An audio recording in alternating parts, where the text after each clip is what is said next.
invito a que abran sus Biblias. Segunda de Corintios capítulo 3. Segunda de Corintios capítulo 3. El pasaje que leímos, la lectura bíblica. En esta mañana vamos a mirar un versículo, el último, el verso 18. Vamos a explicarlo. Verso 18 dice: pero nosotros todos, con el rostro descubierto, contemplando como en un espejo la gloria del Señor, estamos siendo transformados en la misma imagen, de gloria en gloria, como por el Señor el Espíritu.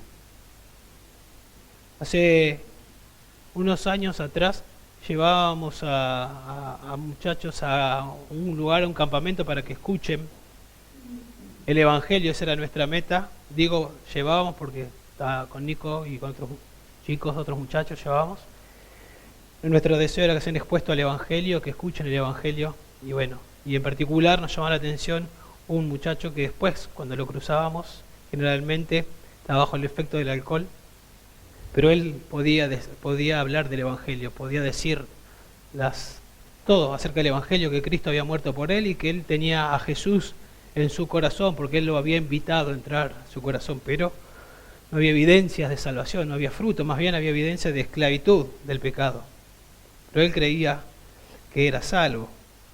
Otro caso es un muchacho que por muchos años fue miembro de esta iglesia, dejó de ser miembro antes de dejar de ser miembro se lo visitó, y una de las cosas que él me dijo fue: yo no soy un creyente.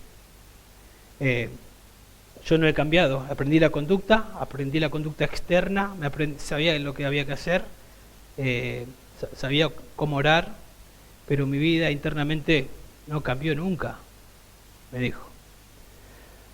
Entonces, ¿cómo es la cosa, no? Cuando alguien es salvo, ¿cómo es? ¿Qué es lo que pasa cuando alguien es salvo? ¿Qué es lo que la Biblia nos enseña? O la Biblia nos enseña, que lo venimos diciendo en estos domingos que venimos hablando sobre este tema, que cuando Dios salva a alguien, Dios lo salva y no lo deja a la deriva. Dios salva a esa persona y progresivamente la va santificando, la va cambiando, la va transformando, no la deja igual. Es un proceso, pero Dios va haciendo su obra. Ese es el plan eterno de Dios. En Romanos 8:30 habla de que a los que Dios primero conoció, a esos predestinó, a los que predestinó, a esos llamó en el tiempo por la predicación del Evangelio, y a los que llamó los justificó, y a esos que justificó los va a glorificar. Los glorificó, está en pasado, porque es seguro, va a pasar sin lugar a dudas. Y en el medio de la justificación y la glorificación está la santificación, porque ahí en el versículo anterior, en Romanos 8:30, dice que a los que predestinó, a esos que conoció, los predestinó a ser hechos conforme a la imagen de su Hijo. Dios los conoció, los predestinó, los llamó, los glorificó, pero mientras está en esta tierra, Dios lo que hace es conformar a cada creyente a la imagen de su Hijo. Lo va cambiando internamente, de adentro hacia afuera, y ese proceso, como ya hemos visto, termina cuando veamos a Cristo cara a cara, termina en la eternidad. Amados, dice 1 Juan 3:2, ahora somos hijos de Dios, ahora, y aún no se ha manifestado lo que habremos de ser. Pero sabemos, esto es seguro, que cuando Él se manifieste, seremos semejantes a Él, porque le veremos como Él es. En el momento que le veamos, se completará la obra, seremos como Cristo. ¿Qué ocurre entonces entre la justificación y la glorificación? En Filipenses 1:6 dice que el que comenzó en vosotros la buena obra, la perfeccionará. Dios lo va a hacer. ¿Tiene el poder para hacerlo? Dios lo va a hacer. En 1 Tesalonicenses 4:3 dice que la voluntad de Dios es vuestra santificación. Esa es la voluntad de Dios para nuestras vidas. Es la santificación. Espero que entiendan, la santificación es ir formando a Cristo en nuestras vidas. Cuando Cristo va a la cruz, Él dice: yo me santifico, me aparto, voy a la cruz para santificarlos a ellos. Y oró: Padre, santifícalos en tu verdad, tu palabra es verdad. Y el apóstol Pablo, el autor de esta carta, sabía de eso, y tenemos que saber, porque él, al entender que Dios lo salvó camino a Damasco y que todavía no había sido glorificado, él sabía que Dios estaba trabajando en su vida, y él, como vimos, creo que fue el domingo pasado, se esforzaba para lograr aquello, para lo cual fue alcanzado. Cristo me alcanzó con el propósito de formar a Cristo en mi vida. Entonces yo me esfuerzo para que eso pase, para que eso ocurra. No me esfuerzo independientemente, me esfuerzo porque sé que Dios está obrando en mi vida. Y no solo Pablo sabía que pasaba en su vida, sino que estaba pasando en la vida de todos los creyentes. Se esforzaba él para que eso ocurra, pero también se esforzaba para ayudar a los creyentes a que ese proceso esté pasando, ocurra, y que Cristo se ha formado en la vida de los hermanos. Él dice: hijitos míos, por quienes yo sufro dolores de parto hasta que Cristo sea formado en ustedes. Pablo sabía que el mismo proceso que había comenzado él estaba en todos, y Pablo sufría dolores de parto. Imagínense ustedes eso, ¿no? Lo que él está tratando de hacernos entender, que él se esforzaba y sufría para que Cristo sea formado en la vida de sus hermanos, de los discípulos.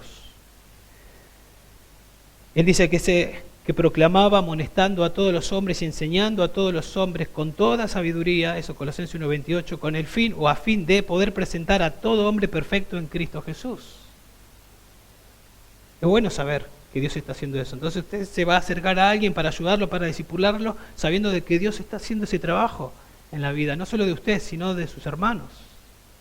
Ahora, ¿cómo es que Dios forma a Jesús en el creyente? Este versículo 3:18 nos ayuda a ver un poco cómo es que Dios hace eso. Es un pasaje que describe el proceso de crecimiento espiritual, ese proceso que comenzó en Pablo en Hechos capítulo 9 y fue avanzando hasta que se completó cuando Pablo partió a la presencia de Dios. ¿Qué ocurrió en la vida de Pablo o en la vida de todo creyente?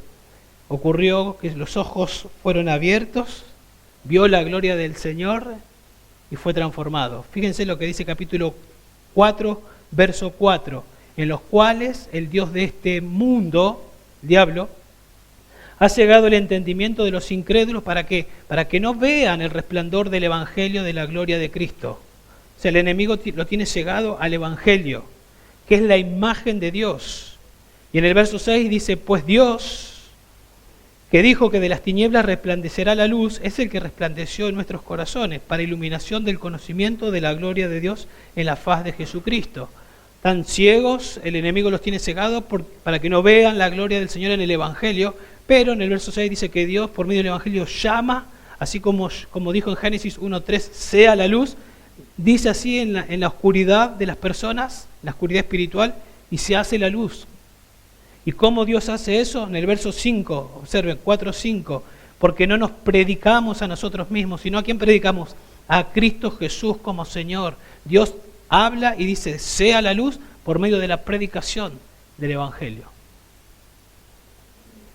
En palabras de John Piper, él dice que en el capítulo 4, en el verso 6, tenemos una visión salvadora. Por primera vez vemos lo que nunca vimos, la gloria del Evangelio, y Dios nos salva. Tal vez es su experiencia, le predicaron muchas veces el Evangelio y en una de esas lo vio como nunca antes, porque en esa Dios le abrió los ojos. La visión salvadora.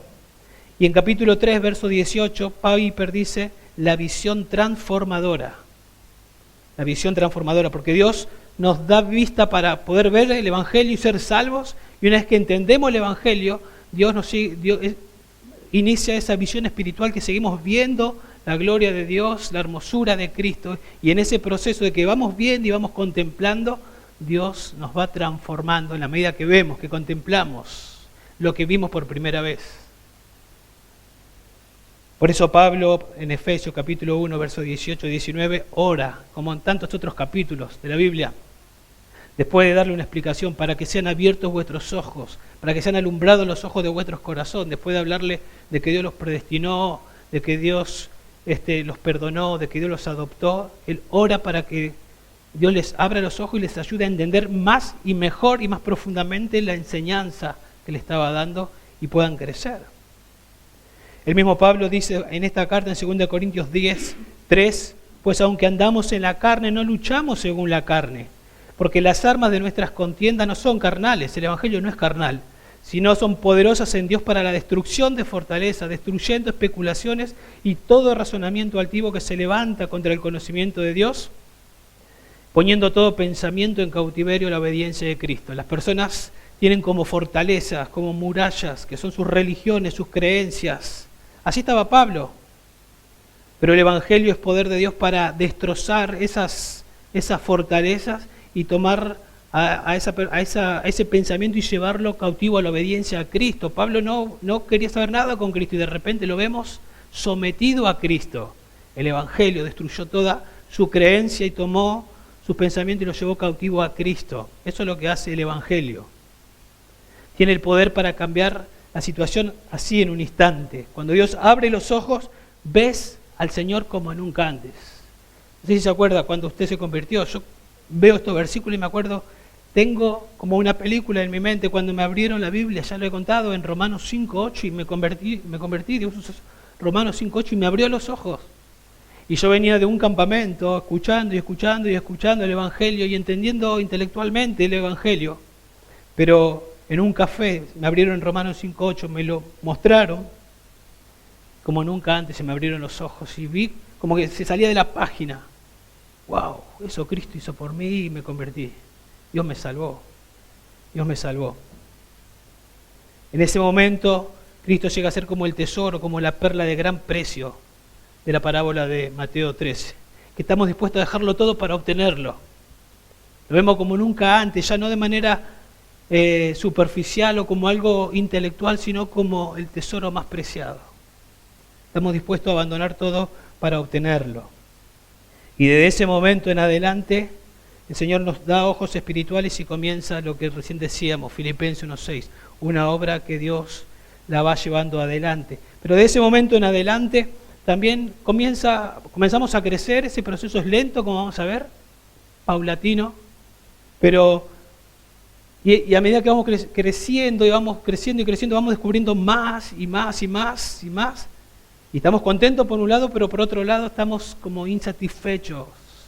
Una santa insatisfacción podemos decir, porque decimos, wow, porque el estándar es bien alto, es Cristo. Y entonces vamos creciendo, pero decimos, ¿cuánto nos falta? Pero eso no debe ser como un obstáculo, sino como un trampolín para desear más y más de la leche espiritual. Porque es por la leche espiritual que crecemos. Y luchamos y a veces caemos y nos pone mal, porque tenemos una lucha, Romanos 7, interna. Por eso es santificación. Si no tuviésemos lucha no habría santificación, ya estaríamos listos. Hay una santificación progresiva que luchamos contra nuestro propio pecado, contra la carne. Pablo mismo en Romanos 7 habla de que su hombre interior hay una lucha tremenda. Y él exclama, miserable de mí, ¿quién me libertará de este cuerpo de muerte? Gracias a Dios por Jesucristo, Señor nuestro. Y bueno, ustedes saben ese pasaje. Él está luchando también. Está luchando. Bueno, ¿cómo es que Dios forma a Jesús en el creyente? Lo que vamos a ver en este versículo, en el verso 18, es que todos los creyentes, si usted es un creyente, esto es lo que la Biblia dice, que todos los creyentes estamos siendo transformados de gloria en gloria. Ya vamos a ver a qué se refiere con eso. A la imagen del Señor, está formando a Cristo en nosotros. Lo hace por medio del Espíritu, la tercera persona de la Trinidad, que usa las Escrituras para que eso pase. Y vamos a estar mirando 4 verdades concernientes a la santificación. Vamos a ver las personas santificadas, la palabra santificadora, el poder santificador y el proceso santificador. Pero no sin antes hablar un poquito del contexto. Ya lo leímos en la lectura que tuvimos recién. Si prestaron atención, si no mencionamos algunas cosas para luego meternos en el verso 18. Del verso 1 al verso 5 Pablo está defendiendo su apostolado porque los falsos maestros que se habían introducido lo acusaban a Pablo de incompetente o estaban, mejor dicho, acusando su competencia. Ellos probablemente venían con cartas de recomendación y Pablo no tenía carta de recomendación y Pablo dice, mi carta son ustedes, las vidas transformadas de ustedes. Yo les prediqué el Evangelio, acá no había una iglesia, ahora hay una iglesia y sus vidas fue transformada. Eso es mi testimonio. Eso, ¿qué más testimonio que eso? Transformados de adentro hacia afuera. Y entonces del 6 al 18 Pablo comienza a demostrar que el nuevo pacto, porque Pablo es un ministro del nuevo pacto, del Evangelio, es superior al antiguo pacto, a la ley que Dios le dio a Moisés. Por eso en capítulo 3, en el verso 6, va a hablar de la letra o de la ley que mata. Porque la ley lo que hace es mostrarte, no mentirás, no robarás, no cometerás adulterio. Usted conoce los 10 mandamientos. Muestra. Y ese es el estándar y fallamos en cada uno de esos mandamientos. Fallamos. Nos dice lo que el estándar, fallamos, pero no nos da la solución. Nos muestra dónde está la solución, pero no nos da la solución. Entonces la ley nos condena, nos dice, sos culpable, este es el estándar, no lo cumplís. Entonces nos mata. Pablo dice en Romanos 7:11, porque el pecado, aprovechándose del mandamiento, me engañó y por medio de él me mató. En Romanos 3:20 dice, porque por las obras de la ley, ningún ser humano será justificado delante de él. Porque la ley, por medio de la ley, viene el conocimiento del pecado, no la salvación. Uno entiende que es un pecador porque la ley es como un espejo que nos muestra lo que somos, pero nos muestra y nos deja ahí.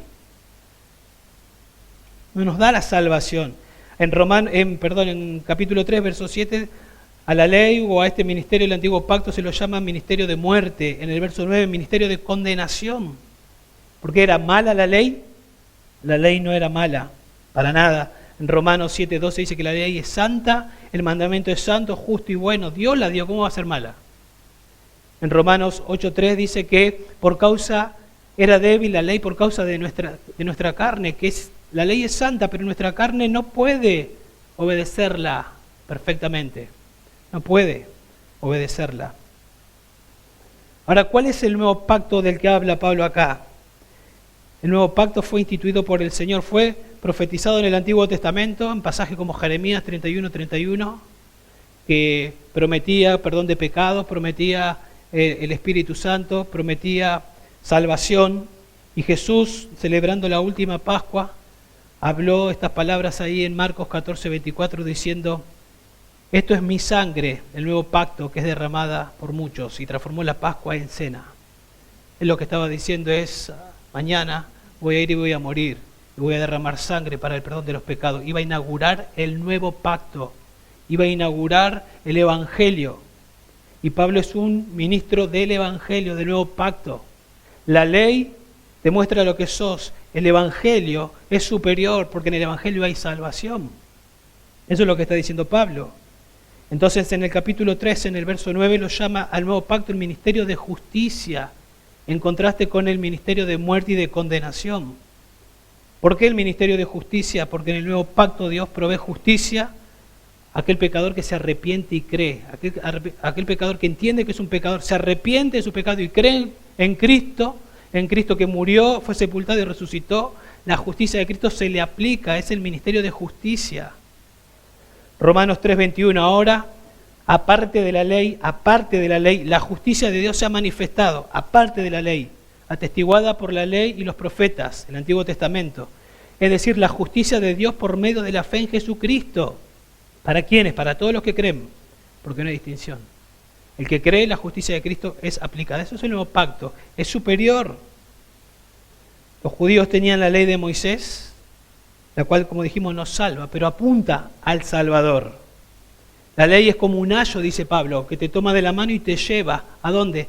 A Cristo. Jesús vino a Israel para hacerlo claro, pero la mayoría de los judíos no entendieron y continuaron con el velo, creyendo que la ley o guardando la ley, que no tiene el propósito de salvar, pero ellos creían que guardando la ley, lo cual es imposible porque hay que ser perfecto, y nadie lo es, podían ser salvos. Pablo mismo creía que guardando la ley, él se jactaba que era fariseo de fariseos, ¿se acuerdan? Muestra todo su currículum ahí en Filipenses, creía que cumpliendo todas esas reglas externas, él estaba camino al cielo. Pero él entendió que no y dijo, todo esto es basura. Y entendió el Evangelio, sus ojos fueron abiertos. Ese es el nuevo pacto. Y Pablo era un predicador del nuevo pacto. En el capítulo 13, en el verso 14, habla de que el entendimiento de ellos, es decir, de los judíos, se endureció. En el verso 15 dice que un velo está puesto en sus corazones. No pueden ver. Pero noten en el verso 16, pero cuando alguno se vuelve al Señor, el velo es quitado. Solamente ese velo que enceguece es quitado cuando alguien se vuelve. Cuando alguien viene a Cristo, ese velo es quitado y por primera vez ve lo que nunca antes había visto. Como dijimos, se hace la luz. Hoy puede haber entre nosotros personas que tienen un velo, que tienen entendimiento, intelectual, pero que su vida no ha sido cambiada internamente. Cada uno sabrá y se puede examinar. Y no es pecado, es gracia, ¿no? Si usted se da cuenta de eso, si usted entiende eso, es gracia. Que esté escuchando esto, Dios en su soberanía preparó seguramente esto para que usted lo escuche y que usted arregle cuentas con Él. ¿Cuándo es quitado el velo?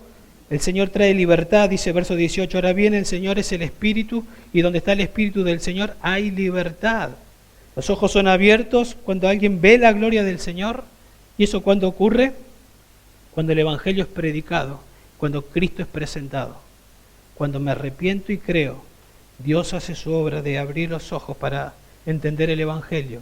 Me arrepiento y creo en Jesucristo, y ahí comienzo a ver por primera vez el Evangelio. Comienzo a ver por primera vez lo que nunca vi, y comienzo un proceso santificador de transformación, con más y más contemplación espiritual, podemos decir.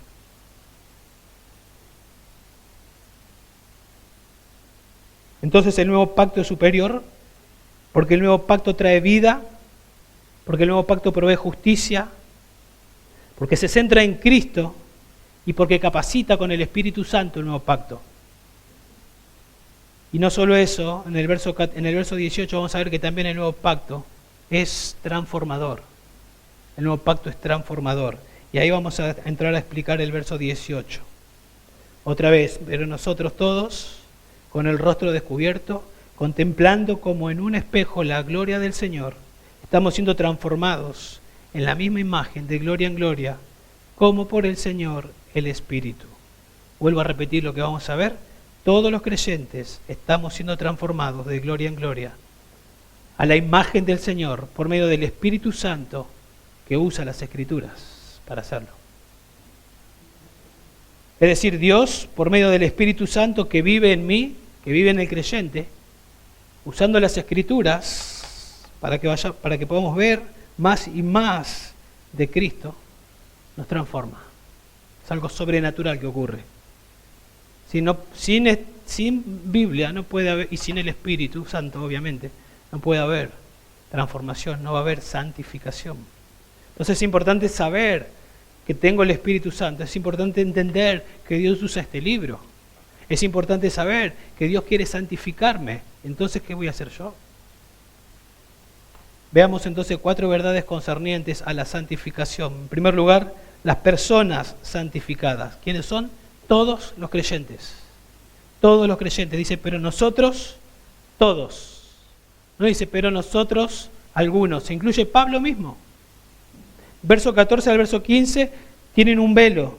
Ese velo es quitado, como dijimos, y una vez que ese velo es quitado, ya esa persona entra dentro de él todos. Todos nosotros. Si usted se convirtió ayer, usted entra ahí, dentro de ese grupo.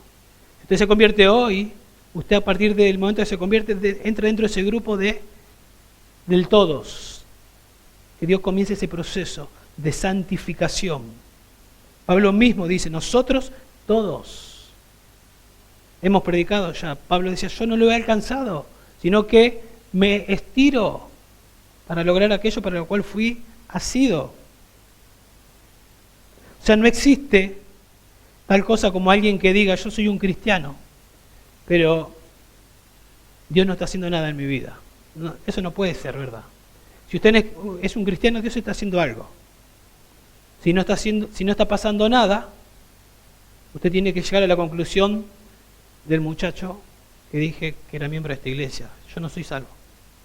Tiene que llegar a esa conclusión. No por lo que yo digo, por lo que la Biblia dice. O sea, no existe tal cosa como un cristiano que diga, bueno, yo soy salvo, hice una oración, como este muchacho del primer caso, y tal vez todavía no he consagrado mi vida, ya la voy a consagrar. Mientras tanto sigo revolcándome en el pecado. No existe tal cosa. Eso no existe en la Biblia. De tomar a Jesús como el Salvador, porque hice una oración, pero todavía no es mi Señor. Mi Señor sigue siendo el alcohol, el pecado, etcétera, y ya voy a entregarme. No, eso no está en la Biblia. Dios te salva, es tu Salvador, es tu Señor que derramó sangre y te compró. El Espíritu Santo vive en vos y va a santificarte. Y no necesitamos un mediador como Moisés, en quien ellos veían el rostro brillante, veían la gloria en Moisés. No necesitamos un mediador, podemos ir nosotros mismos por medio de Cristo a ver y a contemplar la gloria de Dios. Eso es un milagro. Si usted es creyente, usted sabe de lo que estamos hablando. Pablo mismo no veía nada glorioso en el mensaje del Evangelio. Él odiaba el Evangelio. Él participó de la muerte de Esteban. Esteban predicaba el Evangelio y participó de la muerte de Esteban. No veía nada glorioso en el Evangelio. Pero después llegó a decir cosas como, para mí el vivir es Cristo. ¿Qué pasó? Se le abrieron los ojos. Llegó a decir que él predica las inescrutables significa las que no se pueden contar, incontables, riquezas de Cristo. No veían nada valioso en Cristo y ahora dice, yo soy un predicador de las inescrutables riquezas de Cristo. Es tan precioso Cristo, hay tanta riqueza en Él que son inescrutables. Estaba enamorado de aquel que odiaba. ¿Qué pasó? ¿Qué pasó? Ahora deseaba, como niño recién nacido, la leche espiritual para por ella crecer para salvación. ¿Se dan cuenta? Por lo que Cristo hizo en la cruz, nosotros ahora podemos ver y entender. Y porque podemos ver, y estoy hablando a nivel espiritual, podemos ver y entender, eso produce transformación. Ver y entender produce transformación. Y dice ahí que en el verso 18, nosotros todos con el rostro descubierto, está contrastando el velo, ¿no?, que enceguece con el rostro descubierto, pero probablemente también está hablando de confianza. Recuerden que los judíos temían, cuando se presentaba la gloria del Señor, se manifestaba, le decían a Moisés, anda vos, y después contanos. Tenían miedo, tenían temor. Cuando el sumo sacerdote entraba una vez al año al lugar santísimo, entraba atado, ¿se acuerdan? Porque si caía fulminado, nadie se iba a atrever a ir a buscarlo, lo tenían que sacar. No había confianza, había temor. Pero en el nuevo pacto dice que nosotros ahora tenemos confianza para entrar al lugar santísimo porque por la sangre de Jesús. Tenemos confianza para entrar. Por lo tanto, acerquémonos con corazón sincero. ¿Quiénes? Algunos, todos. Acerquémonos confiadamente a nuestro Señor. Entonces todo creyente, ahora que ha sido salvado por el Evangelio de Jesucristo, está siendo transformado. Somos transformados cuando entramos en la presencia de Dios, cuando vemos, cuando entendemos. En ese momento ocurre la transformación. O Dios usa eso para transformarnos. ¿Cómo Dios lo hace? Bueno, ahí vemos la segunda verdad. Segunda verdad la vemos en la frase siguiente, y es la palabra santificadora. Pero nosotros todos, con el rostro descubierto, y luego dice, contemplando, como en un espejo, la gloria del Señor. ¿Qué es lo que contemplamos? La gloria del Señor. ¿Dónde? En un espejo. Esto del espejo es una analogía de las Escrituras. ¿Se acuerdan en Santiago 1:23 cuando Santiago dice, el que oye, el que mira, pero después se va y no aplica, es semejante a un hombre que mira en el espejo, se va y se olvida. Pero el que mira atentamente a la perfecta ley, y hay una analogía ahí de la Biblia como el espejo, donde uno puede ver. Y dice que entonces el espejo, una analogía de la Biblia, es en la Biblia donde podemos ver la gloria del Señor, su majestad, sus atributos, su carácter. Es en las Escrituras donde Él se presentó, Él se reveló en las Escrituras, ahí hay que ir. Es más, Cristo, la segunda persona de la Trinidad, el Verbo, se hizo carne, dice en Juan 1:14, se encarnó. Y después en el verso 18 de Juan 1 dice que Jesús le dio a conocer al Padre. ¿Alguien quiere conocer cómo es Dios? Hay que ver a Cristo. Porque en Cristo habita la plenitud de la deidad. Cristo es Dios. Entonces cuando usted viene y comienza a leer los evangelios y ve cómo actuaba Cristo, usted está viendo a Dios. Usted está viendo a la gloria de Dios, el carácter de Dios. Y eso es lo que el diablo no quería que usted vea. Porque si usted veía la gloria de Dios encarnado, el Evangelio, si usted lo veía, ¿no?, usted iba a ser salvo. Y el diablo no quería que usted lo vea y lo mantenía enceguecido. Pero obviamente el Evangelio es poder de Dios y puede hacer estallar la fortaleza del enemigo, y usted lo ve. Y ahora que usted lo ve, usted es salvo. Pero ¿sabe qué? El enemigo también sabe que la santificación, la transformación es por seguir viendo. Y el enemigo no va a querer que usted vea. No puede hacer nada con su salvación, usted ya es salvo. Pero sí va a trabajar para que usted no siga viendo el carácter de Cristo, que usted no estudie los atributos de Dios, que usted no conozca más del Señor, porque a medida que usted va conociendo, Dios va usando eso para transformarlo y hacerlo más como Cristo. Entonces el enemigo, que es el príncipe de este mundo, se va a esforzar en que usted no sea conformado a Cristo, en que usted sea conformado al mundo.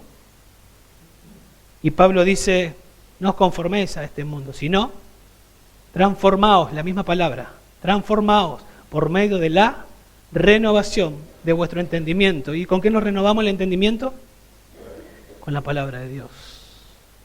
Yendo a las Escrituras, contemplando como en un espejo. Necesitamos ir al espejo de las Escrituras. ¿Usted quiere ser transformado? ¿Usted quiere ser más como Cristo? Tiene que ir a las Escrituras. Tiene que ir ahí. Primera de Corintios 13:12 dice, porque ahora vemos por un espejo, veladamente, pero entonces veremos cara a cara. Ahora yo no veo cara a cara al Señor. Lo voy a ver cuando esté en la eternidad. Ahora veo veladamente, ¿sí? Por un espejo, veladamente. Y Pablo está pensando, y usted no tiene que pensar en el espejo que tiene en su casa, porque así no eran los espejos antes. Eran de bronce, imagínense cómo se veía. No se veía como ahora. Y Pablo está usando el espejo pensando en eso, todos se entendían. No se veía de manera perfecta, tal vez casi perfecta como lo vemos nosotros. ¿Ustedes entienden? Pablo tampoco está diciendo que cuando vamos al espejo de las Escrituras vemos acerca de Dios de manera que no es Dios. No está diciendo eso, está diciendo que no vemos, imagínense, vamos conociendo al Señor, vamos conociendo más y más al Señor, pero va a ser muy diferente cuando le veamos cara a cara. Va a ser totalmente diferente. Bueno, eso está diciendo nada más. Ahora vemos veladamente, vemos lo que ahí dice de Dios, eso es. Pero imagínense cuando le veamos cara a cara. Pero nosotros le vamos viendo y a medida que le vamos viendo, Dios va obrando y nos va transformando. Pero cuando lo veamos a Él, se completará. Y seremos transformados completamente. Ahora estamos en proceso. Contemplando entonces como en un espejo la gloria del Señor, estamos siendo transformados. Estamos siendo transformados. Ahora, no dice fuimos transformados. Tampoco nos dice seremos transformados. Dice estamos siendo ahora transformados. Y Dios usa su palabra como instrumento. Obviamente usa las pruebas, usa personas, pero cuando vienen las pruebas y vienen las personas, ¿usted qué tiene que aplicar? La palabra de Dios, siempre está en conexión con la palabra de Dios. Por eso a una iglesia nueva Pablo les dijo lo siguiente, por esto también nosotros sin cesar damos gracias a Dios de que cuando recibiste de nosotros la palabra del mensaje de Dios, la aceptasteis no como palabras de hombre, sino como lo que realmente es la palabra de Dios, la cual también hace su obra en vosotros, lo que creéis. ¿Qué hace la palabra de Dios? Está actuando. En Hebreos 4:12 dice que la palabra de Dios es viva y eficaz. La palabra tiene la capacidad de entrar a lo más profundo de nuestro corazón, tratar con nuestro interior y operar ahí. Llegar a lo más profundo de nuestro corazón, tratar con nosotros, mostrarnos pecado para que nos podamos arrepentir y ser santificados. Pero Dios lo hace por medio de su palabra. Es la palabra de Dios la que tiene la capacidad de enseñar, redarguir, corregir e instruir en justicia. Pablo le dice ahí en Hechos 20:32 a un grupo de pastores que había estado con ellos por 3 años, los iba a dejar, pero Él dice, ahora yo los encomiendo a Dios y a la palabra de su gracia, que es poderosa para edificaros y daros herencia entre los santificados. La palabra de Dios es poderosa para transformarlos, para hacerlos crecer más a Cristo. Siempre es la palabra de Dios, la palabra de Dios, la palabra de Dios la que hace esto. Así que hermanos, lo que tenemos que decir mirando este versículo es que contemplando y admirando a Jesús es que somos transformados. Contemplando y admirando a Jesús es que somos transformados. Otra vez, ¿usted quiere ser transformado a la imagen de Cristo? ¿A dónde hay que ir? Hay que tratar de tener alguna visión. Hay que soñar algo. Hay que pensar en experiencias. Hay que ir a las Escrituras. Hay que ir a las Escrituras. Y cuando hablo de ir a las Escrituras, a pasar tiempo de calidad en oración, preparando nuestro corazón, temblando ante su palabra, porque es su palabra, Dios me quiere hablar, no abriendo, leyendo el versículo del día y pensando que porque leo y marco y me voy, soy transformado, porque no es mágico, no es algo místico, no es como el Santiago 1:23, miro, luego me voy, me olvido y no soy transformado, si eso ocurre. John Piper, hablando de esto, dice lo siguiente: miradas casuales y desinteresadas de la gloria no transforman. Miradas casuales y desinteresadas, yo le agregaría religiosas para cumplir, no transforman. Es con una actitud de, Señor, muéstrame tu gloria. Por favor, Señor, quiero conocerte más. Es con la actitud del Salmo 63. Señor, ¿cuándo me presentaré ante ti? Te buscaré con afán. Mi alma tiene sed de ti. Señor, te anhelo. O como hace poco hablamos del Salmo 119, cuánto amo tu ley. Todo el día es ella mi meditación. Con esa actitud es que Dios usa las Escrituras para transformarme, para formar a Cristo. John MacArthur dice lo siguiente: en la medida que los creyentes contemplan la gloria del Señor, mirando de manera clara, permanente y profunda, obviamente no superficial, la majestad de su persona, eso es lo que miramos de manera clara, permanente y profunda, la majestad de su persona y su obra, la verdadera santificación ahí ocurre. En ese momento ocurre. Entonces usted se puede examinar si eso está pasando en su vida. Una de las cosas que me aconsejó el pastor Mariano cuando recién me convertí, era algo que él había hecho: rodéate de gente que te influencie, hablando de gente que ama al Señor, de que quiera servir al Señor, de gente espiritual, rodéate, porque esa gente te va a influenciar. Y eso fue lo que hicimos.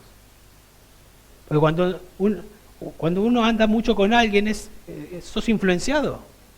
Eso pasa, es un principio en la Biblia. El que anda con sabio, será sabio.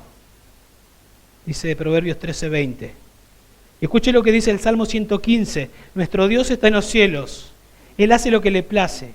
Los ídolos de ellos son plata y oro, obra de manos de hombre. Tienen boca y no hablan, tienen ojos y no ven, nariz y no huelen, tienen oídos y no oyen, tienen manos y no palpan, tienen pies y no caminan. Dice, no imiten sonido alguno con su garganta. Y escuche esto, se volverán como ellos, los que lo hacen. Y todos los que en ellos confían, se van a volver como sus ídolos. Ahora acá seguramente nadie adora un ídolo de piedra, nadie hace un ídolo con la mano. Pero podemos tener ídolos en el corazón. Y si nosotros no nos estamos asombrando de Cristo, nos está asombrando tal vez más el dinero, las riquezas materiales, nos vamos a volver idólatras del dinero, materialistas.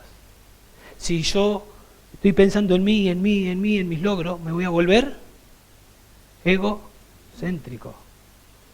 Pero si yo admiro, me asombro de Cristo y tengo por hábito asombrarme de Cristo y de pelear contra mi ego y pelear contra el materialismo, y que todas esas son tentaciones, pero me centro en Cristo, invierto tiempo en las Escrituras, voy a parecer cada día más a Cristo.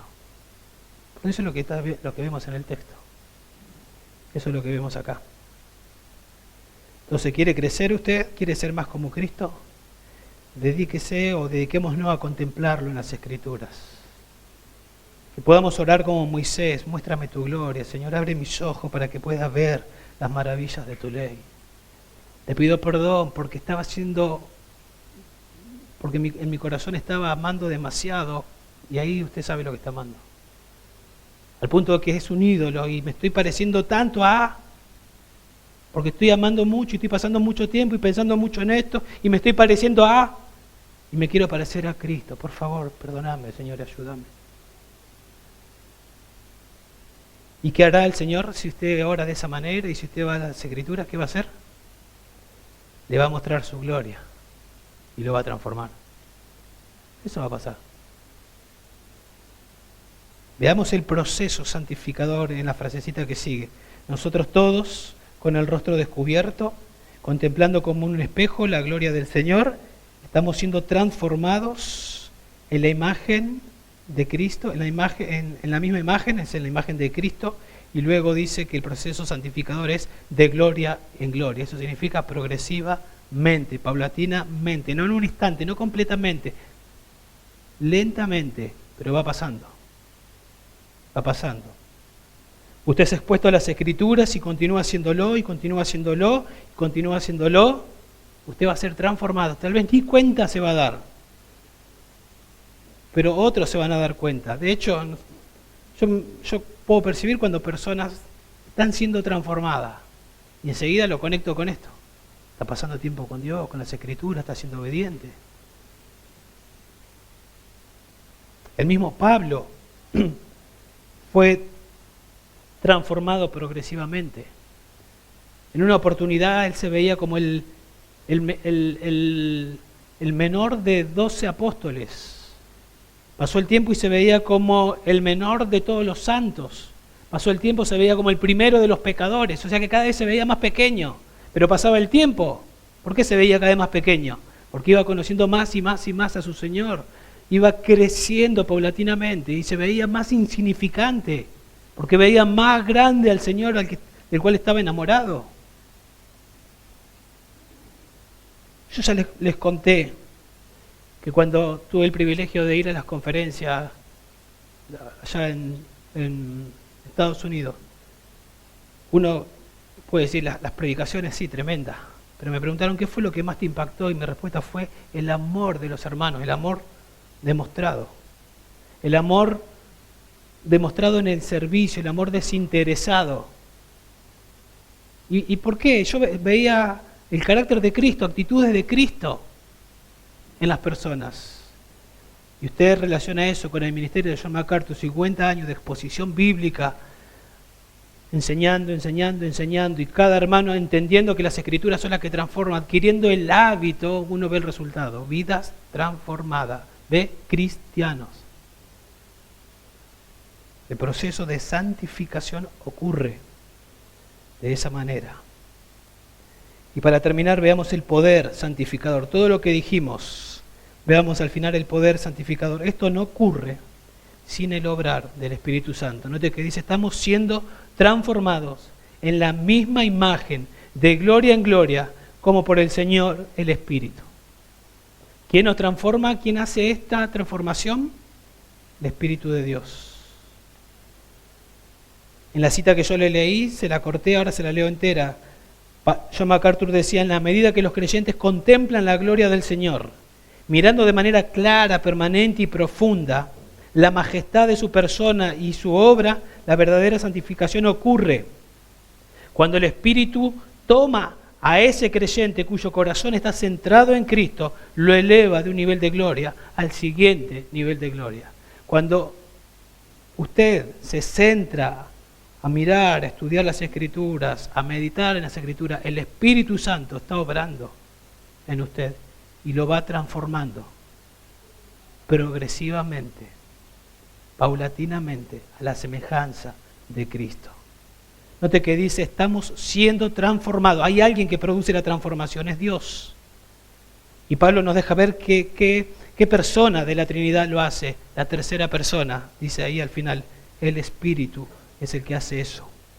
El autor de las Escrituras, el Espíritu, nosotros oramos y pedimos que nos abra los ojos para poder ver las maravillas de su ley. Y el Espíritu Santo nos ilumina la mente para que podamos ver la gloria del Señor, para que la podamos entender, para que podamos adorar, para que podamos aplicar, para que podamos obedecer. Y ese mismo Espíritu nos transforma.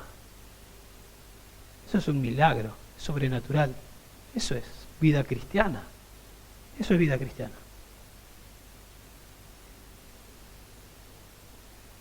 Y aunque acá no habla de esfuerzo, porque dice somos siendo transformados, ya hemos enseñado esto, no es que me quedo de brazos cruzados y todo pasa, o leo un versículo y espero que Dios haga su obra.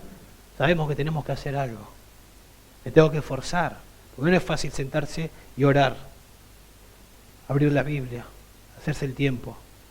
Si usted como yo tiene luchas en su mente, y tengo que hacer esto y tengo que hacer aquello, y tengo que escribir acá y lo otro y aquello, no es fácil, hay que esforzarse. Y una vez que entiendo, hay que aplicarlo. Y hay que esforzarse por hacerlo. Un comentarista dice lo siguiente, hay personas que asumen que una decisión hecha en el pasado por Cristo, o una decisión de afiliarse a una congregación, determina su posición con Dios. Habiendo tomado esa decisión, ¿sí?, ya sea de hacer una oración o de venir a una iglesia y por estar en una iglesia pensar que ya está, no hacen ningún esfuerzo por permitir que el Espíritu los renueve. Y dice este autor, el Espíritu no se nos impone y los cristianos deben comprometerse con disciplinas espirituales que hagan posible la obra del Espíritu en el cambio de nuestras vidas a nivel fundamental.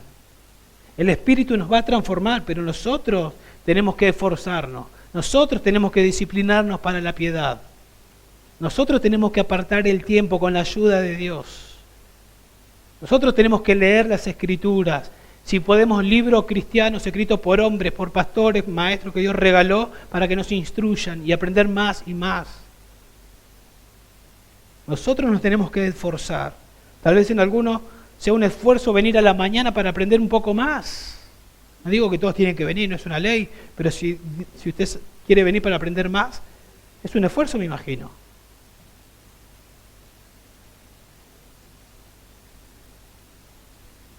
Bueno, Pablo, la semana pasada leímos y predicamos, ocupaos. Yo me tengo que ocupar de mi salvación con temor y temblor, porque Dios es el que produce en mí el querer ir a hacer por su buena voluntad. Sed hacedores de la palabra, eso implica esfuerzo. Sed hacedores de la palabra y no tan solamente oidores.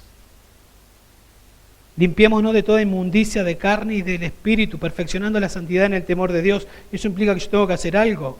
No adaptéis a este mundo, sino transformaos. Seguramente usted tiene tentaciones, si sos un joven tenés tentaciones que no tienen otro, pero todos tenemos tentaciones y el mundo nos quiere conformar, dijimos, y hay un esfuerzo ahí. Y me esfuerzo y me pongo principios, pero todo entendiendo que el Espíritu Santo me está capacitando para hacerlo. Y en todo ese proceso de esfuerzo y me esfuerzo, me ocupo de la salvación porque Dios está obrando. Dios me está transformando. Estoy escuchando, el que oye mi palabra y la obedece, ese es sabio que edifica su casa sobre la roca. Si usted está escuchando, usted está entendiendo, usted está aprendiendo y se va y listo, no hace nada, la Biblia dice que usted es necio. Y usted no va a ser transformado. En el capítulo 2 y en el verso 2 de 1 Pedro dice, desead como niño recién nacido. Pero en el verso 1 dice, desechad. Desechando toda malicia, engaño, hipocresía. O sea, me estoy esforzando, estoy peleando contra el pecado y deseando más de Dios. Y eso es un esfuerzo en dependencia del Espíritu de Dios. Y así podemos seguir. Pero básicamente lo que vemos en este pasaje es que todos somos transformados, todos. Si usted es salvo, usted vio por primera vez cuando se le predicó el Evangelio, la gloria del Señor en el Evangelio, y eso lo habilitó para seguir viendo más y más y más y más. Y en ese proceso que usted está viendo, entendiendo, está siendo transformado. Yo diría, viendo, entendiendo, aplicando, y todo esto entendiendo que el Espíritu Santo está obrando para que usted vea, está obrando para que usted entienda, está obrando para que usted obedezca. En ese proceso usted está siendo transformado a la imagen de Cristo. Así que esfuércese para ser santificado. Disciplínese para la piedad, para tener tiempo de leer, de meditar las Escrituras. Ore, Dios, quiero ver tu gloria. Forma a Cristo en mi vida, Dios. Gracias por el Espíritu que vive en mí. Transfórmame, Señor. Y haga lo que tenga que hacer. Porque acá dice que si usted es un creyente, Dios está haciendo este proceso en su vida. Pero acá también vemos que usted no se tiene que quedar de brazos cruzados, usted tiene que hacer algo. Y Dios le va a dar la gracia para que lo pueda hacer, sin dudas. Dios no le va a mandar a hacer algo que no lo va a capacitar para que lo haga. Vaya a las Escrituras con una actitud humilde, en dependencia del Espíritu Santo. Dios, háblame, mostrame tu gloria. Y una vez que le muestra su gloria, que ve el carácter, que ve una verdad bíblica, ore a Dios, agradézcale y pídale que podés seguir pensando en eso y aplicarlo en ese mismo día, compártaselo a alguien, crezca. Dios lo va a hacer crecer en ese proceso. Si imagínense que todos hagamos esto, de acá a fin de año no tenemos que ser los mismos. Tenemos que estar transformados. Lo tenemos que ver. Usted a mí me tiene que ver diferente a lo que soy hoy. Yo a usted lo tengo que ver diferente. Porque el poder de Dios no falla. ¿Quiénes fallan? Nosotros. Nosotros somos infieles. Que el Señor nos ayude entonces a que no seamos oidores olvidadizos, sino que seamos oidores que aplican, que hacen, que cumplen la palabra de Dios. Vamos a orar. Padre, te damos gracias por tu palabra, Señor. Te damos gracias porque no te buscábamos, porque estábamos ciegos, perdidos en delitos y pecados. Señor, nuestra vida no tenía sentido, atrás de ídolos, atrás de cosas que no tienen valor eterno. Pero nos encontraste, Señor, a todos, porque tú nos buscaste cuando no te buscábamos. Y el Evangelio, Señor, resplandeció en nuestra mente, en nuestro corazón, nos transformaste, nos enamoraste de tu Hijo, del Dios Trino, nos diste tu Santo Espíritu para que more en nosotros, nos diste la Biblia que es suficiente para todo lo que necesitamos. Señor, y hoy aprendemos que contemplando la gloria del Señor somos transformados. Por favor, muéstranos tu gloria cada domingo, en la semana, Dios. Ayúdanos a todos nosotros a acomodar nuestras rutinas, a acomodar nuestros tiempos de tal manera que podamos tener ese tiempo de calidad, Dios. Ayúdanos también tal vez a animarnos unos a otros para que esto pase, Dios. Santifícanos, forma a Jesús en nosotros. Sabemos que cuando oramos conforme a tu voluntad nos oyes y nos responde y sabemos que estamos orando de esa manera. Que te pedimos que hagas esto para nuestro gozo y para que tú seas glorificado. En el nombre de Jesús. Amén.